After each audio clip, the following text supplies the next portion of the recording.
Student, कल मैंने आपको हेलो एल्केन तथा एरीन की जनरल चीज़ें बताई थी। आज मैं इस चैप्टर को पढ़ा रही हूँ। मैं बुक में से इसलिए पढ़ा रही हूँ क्योंकि जिससे आप बुक पढ़ें। आप लोग क्या करते हैं, मैं नोट्स दे रही हूँ ना, तो नोट्स आपने लिख के दिखाए हैं। पता नहीं वीडियो भी आप लोग देखते हैं कि नहीं देखते, मुझे नहीं मालूम, क्योंकि आपके ना मुझसे कोई क्वेश्चन पूछ रहा है, ना कोई कुछ आपके जवाब आ रहे हैं, ना आंसर, कुछ भी नहीं हो रहा है। तो आज मैं आपको इसमें से हेलो एल्केन और हेरोइन बुक में से ही पढ़ा रही हूँ, जिसकी मैं इमेजेस बना के भेज दूँगी। और नोट्स आपको बनाने हैं, नोट्स आपको बनाने, इस चैप्टर के नोट्स बनाने का तरीका मैंने आपको दिखाई दिया है। तो समझते चलिए। एलिफेटिक अथवा एरोमेटिक हाइड्रोकार्बन के हाइड्रोजन परमाणु, एलिफेटिक या एरोमेटिक, कल मैंने हकल्स रूल बताया, पूछा था, अभी तक किसी का जवाब नहीं आया। मैं खुद ही बता देती हूँ। हकल्स रूल है 4n+2। हकल्स रूल का है, क्या है, 4n+2। Number of pi electrons इतने होने चाहिए। n क्या है, n बराबर 1 2 3 4 कुछ भी हो सकता है, यानी कि नेचुरल नंबर। तो यानी 4n, अगर हम n 1 मान लें तो 4 1 जा 4 + 2 यानी 6 पाई इलेक्ट्रॉन्स। तो आपके हकल्स रूल क्या है, हकल्स रूल है कि इतने आपके पाई इलेक्ट्रॉन होने चाहिए। पाई इलेक्ट्रॉन्स जो है एडजेसेंट होने चाहिए, यानी एक पाई एक सिंगल, और आपका एक तल में होने चाहिए, जिससे कि वो क्या हो, घूम सकें, मूवमेंट कर सकें। तो ये होता है एरोमेटिक्स का रूल। आगे आ जाइए बेटा, फिर से मैं पढ़ा रही हूँ आपको, क्या है। हाँ, तो ये समझते चलिए। एलिफेटिक अथवा एरोमेटिक हाइड्रोकार्बन के हाइड्रोजन परमाणु का हेलोजन परमाणु द्वारा प्रतिस्थापन से क्रमशः एल्किल हैलाइड तथा एरिल हैलाइड के हेलोजन परमाणु के प्रतिस्थापन से क्या बनता है आपका, एरिल हैलाइड। हेलो एल्केनों में हेलोजन परमाणु एकिल समूह या sp3 होता है, जो मैंने कल समझाया था, और एल्काइल हैलाइड में sp2 होता है। बहुत से हेलोजन युक्त कार्बनिक यौगिक प्रकृति में मिलते हैं तथा इनमें से कुछ चिकित्सीय रूप में उपयोगी आते हैं। इस के यौगिकों के उपयोग का विस्तार उद्योग में तथा दैनिक जीवन में बहुत बड़ा है। इनका उपयोग अपेक्षाकृत अध्रुवीय यौगिकों के लिए, अध्रुवीय मतलब जिसमें आपका दो पोल्स यानी पॉजिटिव नेगेटिव मौजूद नहीं है, अध्रुवीय यौगिकों के लिए विलायक यानी घोलने के लिए के रूप में, तथा अनेक प्रकार के कार्बनिक यौगिक के संश्लेषण यानी सिंथेसिस यानी बनाने के लिए प्रारंभिक पदार्थ के रूप में होता है। सूक्ष्मजीवियों द्वारा उत्पादित क्या है, क्लोरमफेनिकॉल, जो कि क्लोरीन युक्त प्रतिजैविक यानी एंटीबायोटिक है, ठीक है, किसके लिए, टाइफाइड के इलाज में अत्यधिक प्रभावी होता है। ये भी क्या है, एक तरह का हैलाइड है, हेलो एल्केन्स है। हमारे हेलो एल्केनी सॉरी हेलो एरिन, हमारे शरीर में आयोडीन युक्त हार्मोन थायरोक्सिन उत्पन्न होता है, जिसकी कमी क्या कर देती है, से गालगैंड या घेंगा नामक रोग होता है, जिसे हम क्या कहते हैं, गॉइटर भी कहते हैं। संश्लेषित हेलोजन यौगिक जैसे कि क्लोरोक्वीन का उपयोग मलेरिया, क्लोरोक्वीन आजकल आप सुन भी रहे होंगे, ठीक है, मलेरिया के उपचार में होता है। हेलोथेन का उपयोग शल्य चिकित्सा में निश्चेतक के रूप में, निश्चेतक मतलब जैसे बेहोशी के रूप में, कुछ पूर्णतः फ्लोरोनिकृत यौगिकों को शल्य चिकित्सा के में प्रयोग।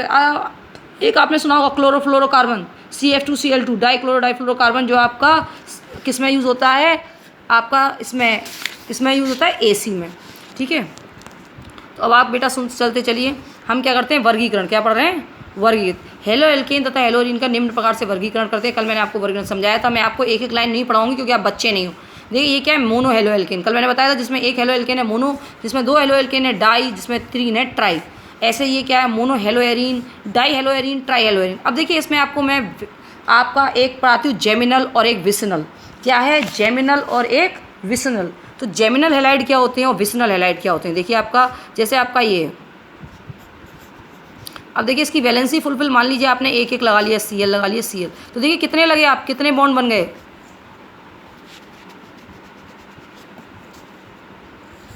देखिए ये एक इससे बना, 1 2 3, यानी क्या है, अभी एक H2 की और ज़रूरत है, यानी CH2 CH2, ठीक है, तब 4 हो गए, यानी 2 ये हो गए, तीसरा ये हो गया, चौथा ये हो गया। तो इसके अंदर जो 2 हेलो अल्केन है, 2 अलग अलग कार्बन में, तो ये क्या आपका vicinal die halide, vicinal die halide. इसका नाम क्या होगा, डाइक्लोरोईथेन या डाइक्लोरोइथाइल हैलाइड या डाइक्लोरोईथेन। और अगर ये यहाँ ऐसे होता C2H4Cl2, यानी अगर इसको हम ऐसे लिखते, इस पर 2 क्लोरीन एक साथ लग जाती, ठीक है, और यहाँ क्या होता आपका CH3, ये है और ये होता, देखिए 1 2 3 4, तो ये क्या होता है जेमिनल। ये क्या होता है आपका ये वाला, ये क्या होता है बेटा geminal, geminal di halide. Geminal का मतलब एक ही कार्बन पे 2 हैलोजन लगना, विसिनल का मतलब है अलग अलग 2 कार्बन पे। तो ये जेमिनल और विसिनल डाई हैलाइड है, क्योंकि मैं आपको एक एक चीज़ नहीं पढ़ाऊंगी बेटा। अब देखिए आपका 1 डिग्री 2 डिग्री और 3 डिग्री का मतलब होता है। पहले तो आप देखिए 1 डिग्री 2 डिग्री 3 डिग्री होता क्या है बेटा, ठीक है। तो उसके लिए समझ लीजिए पहले 1 डिग्री 2 डिग्री और 3 डिग्री क्या है। तो ये देखिए ये हमने कार्बन बनाया, ये जो कार्बन है इसको हमने बैलेंस नहीं किया है। बैलेंस करने के लिए हमने सिंपल एक चेन बनाई है, सिर्फ स्पाइन बनाया है, ठीक है। तो इसमें आपका देखिए ये जो कार्बन है ये 1 डिग्री है, ये वाला कार्बन जो है 1 डिग्री, यानी जो सिंगल एक कार्बन से जुड़ा है वो क्या है 1 डिग्री, और जो 2 कार्बनों से जुड़ा है यानी ये 2 डिग्री कार्बन है, ये भी 2 डिग्री कार्बन है। बात समझ रहे हो बेटा आप? जो कार्बन सिर्फ एक कार्बन से जुड़ा है वो प्राइमरी कार्बन या 1 डिग्री कार्बन है, ठीक है। जैसे प्राथमिक कहते हैं। जो 2 कार्बनों से जुड़ा है 2 डिग्री, और जो 3 से जुड़ा है तो देखिए अब आपको इधर बताते हैं, ये 3 कार्बन से जुड़ा है तो 3 डिग्री या टर्चरी कार्बन है, और जो आपका 4 से जुड़ा होगा, जो आपका 4 अन्य कार्बन से जुड़ा होगा वो आपका क्वाटरनरी। हमने आपको 11th में ही पढ़ाया था, ठीक है। तो क्वाटरनरी में तो कोई आपका हेलोजन ग्रुप जुड़ ही नहीं सकता, पर इसमें जुड़ सकता है। इसमें आपका एक यहाँ जुड़ सकता है, ये CH3 CH3 CH3 और ये, ठीक है, एक ये जुड़ गया। तो ये क्या आपका ये है टर्चरी हैलाइड ग्रुप। यहाँ पे अगर लगेगा तो ये आपका यहाँ पे अगर लगता है तो ये सेकेंडरी, इस पे लगता है सेकेंडरी, और इन पे लगता है तो प्राइमरी हैलाइड ग्रुप। तो वही आपका दे रखा है प्राइमरी, सेकेंडरी और टर्चरी, ठीक है। अब आ जाइए आपका क्या है एलिलिक हैलाइड। एलिलिक का मतलब क्या होता है? एलाइलिक एक होता है विसेनिल और एक होता है एलाइलिक। तो मैं आपको दोनों समझा देती हूँ एलाइलिक और विसेनिल क्या होता है बेटा, ध्यान से समझिएगा। देखिए आपका 1 2 और 3, ठीक है, 1 2 और 3, अगर जब ये आपका डबल बॉन्ड है, ठीक है, ये आपका क्या है डबल बॉन्ड, यानी 2 कार्बन के बीच में डबल बॉन्ड है और आपका इससे लगा हुआ है क्लोरीन ग्रुप। बात को समझिएगा, आप इसको बैलेंस कर देते हैं। ये क्या हो गया, देखिए 1 2 3 और 4 यानी CH2, 1 2 3 और ये 1 1 2 और ये क्या हो गया 3 4।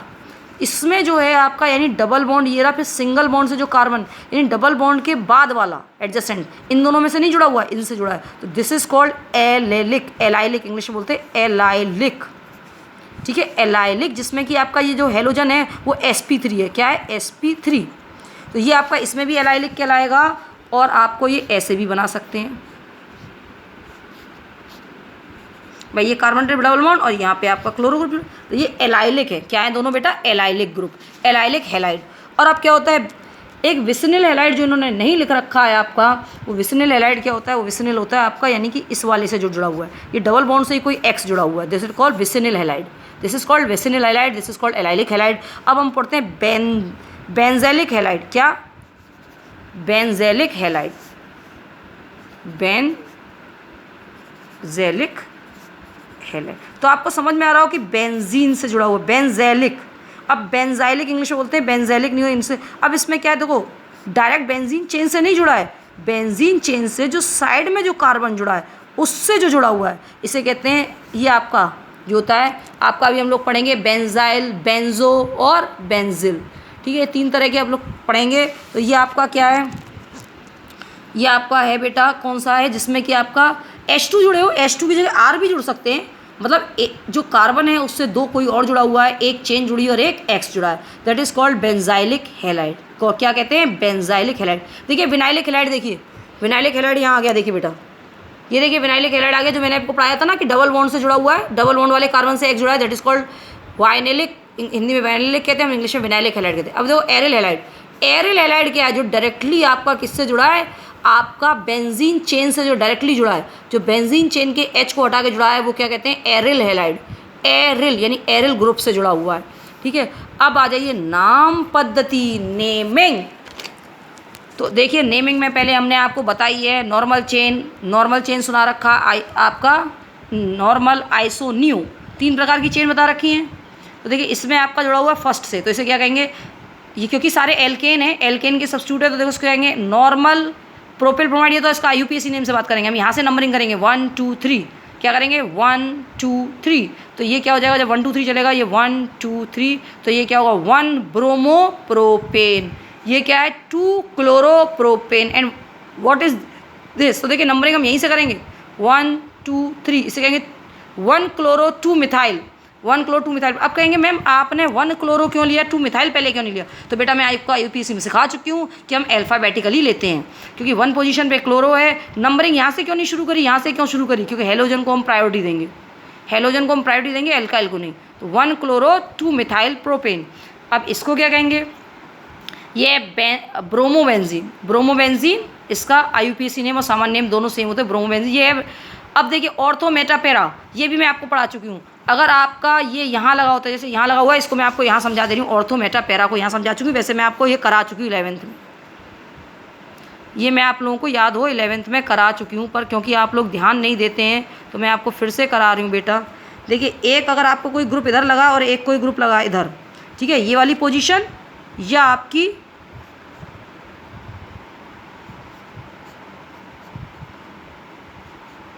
यानी कि जो एडजस्टेंट में लगे, नियर बाई लगे, that is called ortho position. इसे क्या कहते हैं? Ortho position. Ortho, THO, ortho position, जिसको हम O से डिनोट करते हैं, ठीक है। और क्या आएंगे? Ortho di hello benzene. Meta position कौन सी होती है? देखिए मेटा पोजीशन मैं आपको बता देती हूँ, इसको हम नंबरिंग कर देते हैं 1 2 3 4 5 6, ठीक है। तो आपका ऑर्थो क्या है? अगर 1 पे कुछ लगा हुआ है, 1 के साथ ऑर्थो क्या होगा? जब 1 और 2 पे या 1 और 6 पे। मेटा क्या होगा? जब 1 और 3 पे और 1 और 5 पे। यानी मेटा पोजीशन क्या होगी? यानी या तो X यहाँ, और बेटा ये थोड़ा गड़बड़ बन गया है वीडियो में, एक्चुअली एक हाथ से वो काम करना पड़ रहा है, एक हाथ से ये काम करना पड़ रहा है, इरेज़र। चलिए कोई नहीं, मैं इधर आपको दोबारा बना के दिखा देती हूँ। तो ये आपका क्या है? देखिए एक यहाँ लगा है और एक यहाँ, दैट इज़ मेटा पोजीशन। तो यानी 1 और 3 या 1 और 5 मेटा। पैरा क्या है? 1 और 4 पोजीशन। देखिए ऑर्थो पोजीशन 1 और 2 या 1 और 6। ऑर्थो 1 और 3 या 1 और 5 मेटा, और 1 और 4 पैरा पोजीशन होती है। तो देखो ये आपको देख लो बेटा,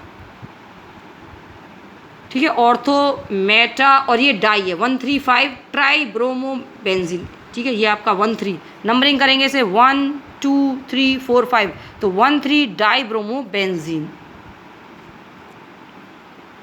और ये क्या है?